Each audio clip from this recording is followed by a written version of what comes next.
Comum entre qualquer pessoa, o consumo de medicamentos tornou-se mais do que uma forma de prevenção. Nos dias atuais, é evidente a facilidade de administrar remédios via oral. Com isso, também aumenta a probabilidade de erros na dosagem. Então, por via oral, a gente encontra várias formas farmacêuticas. A mais comum, ou a mais usual, vamos dizer assim, a mais popular, com certeza é o comprimido, né? O comprimido é a forma, por quê? Por causa da comodidade da tomada dele, né? Por conta de vários fatores que a população, vamos dizer assim, adotou o comprimido como a principal forma farmacêutica, via oral, ok?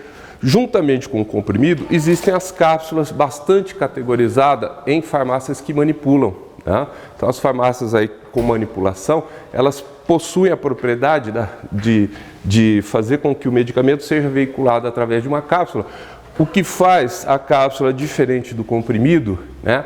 E o grande critério na utilização da manipulação para a obtenção dessa forma medicamentosa está no fato de que elas podem veicular quantidades, por exemplo, de princípios ativos, né, que não existe comercialmente nos comprimidos. Então, a possibilidade de uma adequação, vamos dizer assim, às necessidades do paciente, uma vez que não se encontra no mercado determinadas dosagens, por exemplo, né? Então, ela surge como uma alternativa e também, né, diga-se de passagem, o custo de alguns produtos manipulados são melhores ou mais baixos do que o produto industrializado. O que poucos sabem é que cada comprimido possui uma característica para cada ocasião. Nós temos ainda a draja, ou comprimido revestido ainda, que tem como intuito principal a absorção no compartimento intestinal, né? Então, o comprimido é revestido, isso é bastante importante, diferentemente desse aqui, né? Ele tem um revestimento que o protege da ação do suco gástrico. Então, a ação do ácido clorídrico não vai atingir a matriz, ou seja, o princípio ativo, onde está contido o princípio ativo, não vai ser atingido, portanto, o princípio ativo consegue chegar até aonde ele deve ser absorvido, no caso o intestino, e principalmente também o fato de que essa substância, se for, né, dissolvida ou desintegrada, se ela for absorvida no estômago, quando de um comprimido revestido, ela pode ter alguma interação ou inativação pelo suco gástrico. Então, a importância em se manter o revestimento dessas formas farmacêuticas é bastante importante. Fora as formas farmacêuticas sólidas, por via oral ainda nós podemos ter as suspensões, as soluções, né? Entre outras formas bastante importantes, em especial a suspensão, uma forma farmacêutica bastante comum em alguns tipos, por exemplo, de antibióticos, onde necessita-se sempre fazer uma agitação bastante vigorosa entre uma tomada e outra.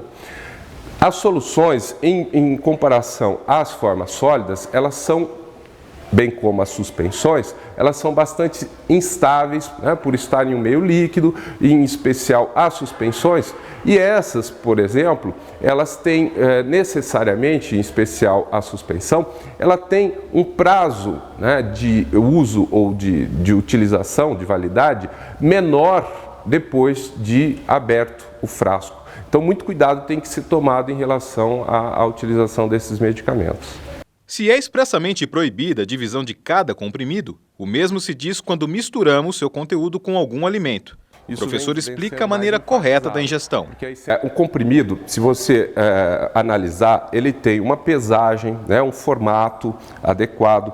Então, ele foi tecnologicamente desenvolvido, né, e ao passo que existe uma força de compressão, existem todos os cuidados tecnológicos que foram criados para que essa forma farmacêutica ganhasse esse formato, e isso é bastante importante. Uma vez partido esse medicamento, se a gente observar, ele esfarela-se, né? Existem vários testes, inclusive, que são feitos quando do desenvolvimento de uma forma farmacêutica como essa, que evidenciam se esse medicamento ele é facilmente rompido. Imagina só você que esse medicamento aqui, ele tem que ir de norte e sul do país, ou viajar até mesmo de um país para outro.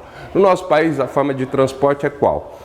rodoviária, perfeito? E é óbvio que as estradas do nosso estado são mais ou menos, mas em outros estados elas são bastante prejudicadas.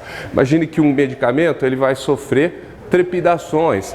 Aí quando ele chega, ele é produzido aqui no estado de São Paulo, quando ele chega lá no norte do país, ele aparece todo esfarelado, então esse comprimido está impróprio. Então, para que isso não ocorra, existe um departamento de desenvolvimento, né, e tecnologia farmacêutica, onde é estipulado qual é, por exemplo, os constituintes e as forças pela qual ele vai ser obtido. E é evidente que isso acaba sendo de grande importância. Então, o corte, a partição de uma determinada forma farmacêutica faz com que você fragilize, né, os constituintes que estão internamente. Os líquidos corporais entrarão muito mais fácil em contato com a matriz do comprimido, ou seja, o centro dele, fazendo com que ele tenha uma absorção extremamente errônea, porque existe um tempo de desintegração que deve ser respeitado para que depois os ativos possam ser, então, absorvidos, né, de forma bastante correta. O mesmo a gente pode dizer em relação às cápsulas, uma vez que boa parte da população tem o hábito de abrir as cápsulas e misturá-la com algum líquido, né, ou então mesmo na alimentação. Isso faz com que nós tenhamos vários problemas, uma vez que existem vários estudos hoje que comprovam que medicamentos possuem incompatibilidades com alimentos. E, portanto, existem os horários corretos para a sua ingestão, né, para que não ocorra essa interação e, consequentemente, possa resultar em uma eficácia bastante apropriada aí do princípio ativo que se deseja. A maioria dos medicamentos, vamos dizer assim, né, ele deve, se possível, ser tomado em jejum. Ok? Então, sempre antes das refeições, ou mesmo os polivitamínicos e etc. Poucos são os medicamentos que são aconselháveis a sua tomada com refeições. Isso é bastante raro, é claro que eles existem, mas é bastante raro. Então, de um modo em geral, os medicamentos deveriam, né, ser tomados em jejum. E também a tomada em relação, né, a mais do que uma medicação, deve-se respeitar, vamos dizer assim, intervalos de tempo, né, que venham a ser aí no mínimo de 2 horas entre uma tomada de uma medicação e outra. Isso devido a duas medicações poderem também terem propriedades de interação ou então interferirem uma com a outra em relação à absorção, né, fazendo com que um tenha talvez maior absorção e o outro menos, ou então que nenhum dos dois seja efetivamente absorvidos. Isso pode comprometer então a terapêutica, né, ou seja, o tratamento de um modo em geral. Nós devemos sempre observar que se o medicamento foi tecnicamente obtido e elaborado, né, nós temos então que respeitar aquela tecnologia desenvolvida e a cápsula não ser aberta, o comprimido não ser partido, mesmo naqueles comprimidos que existam uma certa ranhura, né, entre as partes, né, ele também não deve ser. Aquilo está muito mais relacionado ao tipo de compressão do que propriamente dito uma forma de partição. Também não se deve dar a crianças formas farmacêuticas adultas, principalmente partindo essa forma farmacêutica, né, uma vez que existem alguns medicamentos que ainda não têm comprovação científica nenhuma quanto aos efeitos nas crianças. Então, também deve-se tomar muito cuidado gestantes com a ingestão de determinados medicamentos. Então, de um modo em geral, né, as formas farmacêuticas, elas devem não sofrer nenhum tipo de alteração. As gastro, então, resistentes, como eu disse, tanto as cápsulas quanto os comprimidos revestidos não devem ser partidos, porque aquele revestimento acaba sendo de extrema importância.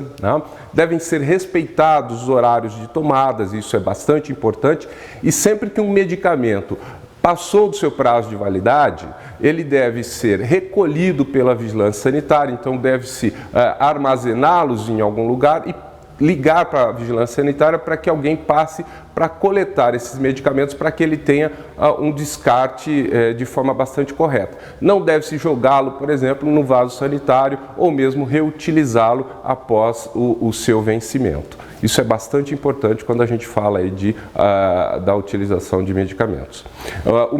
O medicamento, em quaisquer instâncias, os de via oral e principalmente os sólidos, devem ser ingeridos com uma quantidade de água bastante grande, né? Isso vai facilitar a administração e também a sua dissolução no trato gastrointestinal, fazendo com que ele tenha uma boa disponibilidade para ser absorvido. Então são detalhes extremamente importantes. Não se deve fazer ingestão de medicamentos com nenhum outro líquido que não a água, a não ser que seja expressamente, né, estabelecido através do médico ou então do farmacêutico, que pode também estar orientando principalmente nessa administração de formas orais. Oliveira explica que a atenção deve ser ainda maior quando o medicamento for antibiótico. Porque o antibiótico, dele, você depende efetivamente de dosagens e de tomadas sequenciais em horários, né, pré-estabelecidos. Isso tem que ser muito bem respeitado, uma vez que os micro-organismos, se não respeitado alguns critérios na tomada de antibióticos, podem fazer com que o micro-organismo tenha resistência a esses antibióticos, né, diferentemente de um analgésico, né, que o indivíduo toma. Se não resolveu, já ele daqui um pouco vai querer tomar um outro medicamento para que aquela dor, por exemplo, passe, né? O antibiótico já não. O antibiótico ele deve estar na dosagem efetiva e de tantas em tantas horas para que o tratamento possa ser efetivo, para que a bactéria, o fungo, seja lá quem for, o agente possa vir a não sofrer nenhum tipo de alteração e causar aí uma infecção resistente, vamos dizer assim.